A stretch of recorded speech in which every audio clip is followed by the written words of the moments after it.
Menteri. Bukan mudah ya. Dalam nak memperkasakan pendidikan, ia memerlukan kerjasama semua pihak, bukan kementerian saja. Dalam semua.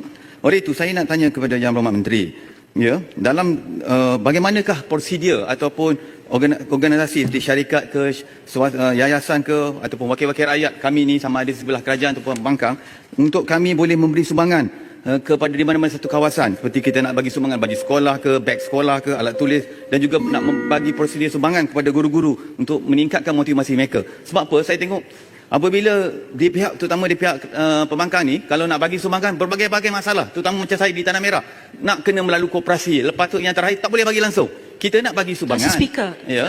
saya mencelah Mr. Speaker, minta maaf, tapi soalan itu sudah ada dalam soalan 15, Mr. Speaker. Jadi beliau utarakan dalam soalan yang berbeza dengan apa yang sedang kita bincangkan ketika ini. Ada Yang Berhormat Menteri, tak susah jawab je Tuan Sri. Yang berhormat, soalan yang berhormat, nombor 15. Kejap. Yang bertanya, tamatkan soalan, Menteri jawab. Nak jawab, tak jawab, itu cerita lain. Tapi, tamat habis dah soalan tu. Sudah habis. Saya cuma nak tanya bagaimanakah prosedur sumbangan supaya kita memperkasakan pembangunan pendidikan. Soalannya sama nombor 15 yang berhormat, yang kasih Speaker. Saya jemput. Dijawab ya lah. Saya pedoman yang Tan Sri Speaker sama dia nak menjawab terus yang soalan 15. Saya mungkin tak sempat. Okey.